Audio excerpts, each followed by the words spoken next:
ચાલો વેલકમ વિદ્યાર્થી મિત્રો. છેલ્લા વિડીયોમાં આપણને કોઈ પણ વિદ્યાર્થીનો ડાઉટ મળ્યો નથી, એટલે એમ થયું ચાલો આપણે એક આંકડાશાસ્ત્રનો ખૂબ સરસ મજાનો દાખલો ગણાવી દઈએ. દાખલો છે બહુલકનો.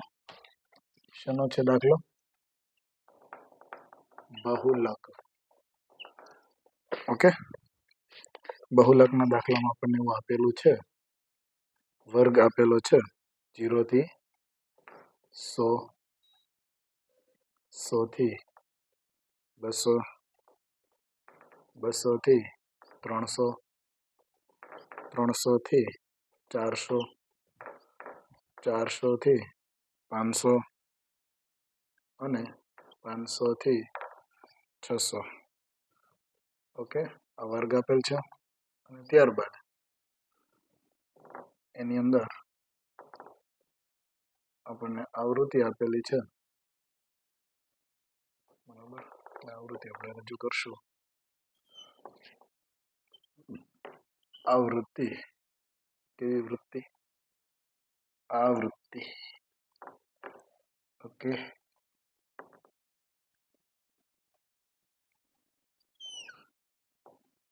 ડન. 7, 21, 37, 13, 12 અને 10. બરોબર. આ દાખલો આપેલો છે. આ દાખલાનો આપણે બહુલક મેળવવાનો થાય. આ દાખલાનો બહુલક મેળવવા માટે બરોબર, સૌ પ્રથમ આપણે એ જોવાનું કે આપણો બહુલક ક્યાં હોય. તો આપણો બહુલક એવી જગ્યાએ હોય કે જ્યાં સૌથી વધારે આવૃત્તિ આપેલી હોય.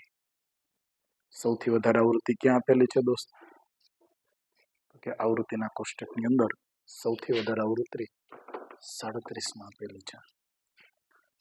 જ્યાં સૌથી વધારે આવૃત્તિ આપેલી હોય ને તેની નીચે આપણે શું કરી દેવાની?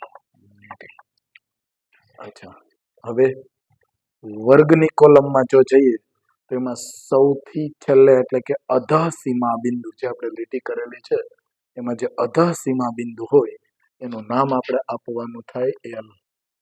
શું આપવાનું થાય? એલ.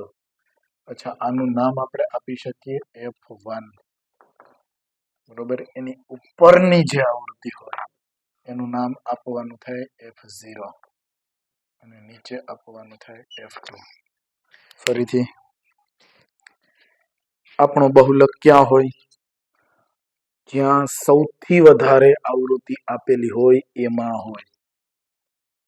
ઓકે, જ્યાં સૌથી વધારે આવૃત્તિ આપેલી હોય એમાં હોય. તો F1 માં આપેલ છે સૌથી વધારે આવૃત્તિ, એની ઉપર 0, 2, આમ જોવો તો આપણને યાદ રહી જાય કે લાઈન થઈ જાય 0, 1, 2. એક ઉપર એક નીચે, વચ્ચે હોય ત્યાં લાઈન, એને શું કહેવાય? એલ. આટલું થઈ ગયું. હવે આ બે વચ્ચેના વર્ગની અંદર વર્ગનો અંતરાલ કેટલો છે? તો કે 100 નો અંતરાલ છે. તો એ ડેટા આપણે અહીંયા મૂકવો પડે. h બરાબર 100. ઓકે, હવે મારે બહુલકનું સૂત્ર લખવાનું થાય. તો બહુલક બરાબર z બરાબર l વત્તા F1 માંથી શું બાદ કરવાનું? F0. વળી પાછું F1 કેટલી વાર લેવાના? 2 વાર. એમાંથી એકવાર F0 તો બાદ કરવાનું અને બીજી વસ્તુ F2 બાદ કરવાના. કાઉન્સ પૂરો કરીને બાજુમાં h. ફરીથી સૂત્ર યાદ રાખવા માટે બહુલક બરાબર સૌથી પહેલા જે l છે બરોબર, l ની અંદર કંઈક ઉમેરવાનું છે. શું ઉમેરવાનું છે? તો કે F1 માંથી F0 બાદ કરો, જે લબાચો મળે એ રહેવા દેવાનો. F1 માંથી F0 પાછો બાદ કરવાનો છેદમાં, પણ સાથે સાથે બીજું બાદ કરવાનું થાય. બરોબર, એનું નામ છે F2. એટલે 2 વખત F1 લ્યો, એમાં એક વખત માંથી F0 બાદ કરવાનો, એક વખત F2 બાદ કરવાનો. બરોબર, એટલા માટે આપણી પાસે આવું સૂત્ર કંઈક બની જાય અને ગુણાકારમાં h મેળ દેવાના. હવે બરાબરની નીચે બરાબર મૂક્યા પછી l બરાબર મારે જોઈને કિંમતો લખવાની થાય. F1 બરાબર કેટલા થાય? તો કે 37, F0 બરાબર 21 છેદમાં F1 બે વખત એટલે 37 ના ડબલ કેટલા થાય 74 માઇનસ 21 તો બાદ કરવાના જ બરોબર સાથે સાથે શું બાદ કરવાનું 13 પણ બાદ કરવાના ઓકે h બરાબર એવું લખી નાખું કેટલા તો કે 100 ફરીથી અહીંયા ધ્યાન યાદ રહી ગયું જોઈ જોઈને કિંમતો લખવાની છે બીજું કાંઈ નવીન કરવાનું નથી અહીંયા સુધી કમ્પ્લીટ થઈ જાય ઓકે બરોબર ફરીથી તમને રકમ આપેલી હોય એ રકમની અંદર દાખલો શેનો ગણવાનો કીધો છે તો કે બહુલક મેળવો બહુલક મેળવવા માટે સૌથી વચ્ચેના સેન્ટરમાં હોય બરોબર એ આપણે ધારવા પડે સોરી સેન્ટરમાં નહીં જે સૌથી વધારે આવૃત્તિ હોય એ આપણે ધારવા પડે અને એને વચ્ચેના સેન્ટરમાં રાખીને ત્યારબાદ ઉપર F0 અને નીચે F2 લખવા પડે અને ત્યારબાદ અહીંયા L મૂકવા પડે ઓકે ત્યાર પછી સૂત્ર મૂકવાનું અને સૂત્રમાં કોને શું કહેવાય ઈ ખબર પડી જાય એટલે અહીંયા સુધીનો દાખલો તમારો કમ્પ્લીટ થઈ જાય હવે જે વાત આવે એ સાદુરૂપની વાત આવે શેની વાત આવે સાદુરૂપની અચ્છા સાદુરૂપ લેવા માટે તમારે શું કરવું પડે તો કે જે સ્ટેપ હોય અને જે આપેલું હોય એ પ્રમાણે સાદુરૂપ આપવું પડે જેમ કે અહીંયા બાદબાકી આપેલી છે અચ્છા તો બાદબાકી કેવી રીતે થશે 37 માંથી 21 જાય તો 16 અચ્છા 74 માંથી 21 કાઢો તો પેલા 1 કાઢો 73 વધે હવે 20 કાઢો 53 વધે હવે 13 કાઢો તો 53 માંથી 3 કાઢો 50 વધે 10 કાઢો 40 વધે ફરી એકવાર ચેક કરવું તો કરી લેવાય 7 માંથી 1 જાય તો 6 3 માંથી 2 જાય તો 1 રેડી 4 માંથી 1 જાય તો 3 7 માંથી 2 જાય તો 5 53 થયા 53 માં 3 માંથી 3 જાય તો 0 અને 5 માંથી 1 જાય તો 4 ડન ઓકે ગુણાકારમાં 100 તો હતા જ તો આપણે આ સ્ટેપમાંથી આ સ્ટેપમાં શું કામ કર્યું માત્ર એક જ કામ કર્યું આ બાદબાકી અહીંયા મેલ્યું આ બાદબાકી અહીંયા મેલ્યું બાકી બધું હતું એમને મેલ્યું આવડે આ સ્ટેપમાંથી આ સ્ટેપ બનાવતા આવડી જાય ઓકે હવે શું કરવાનું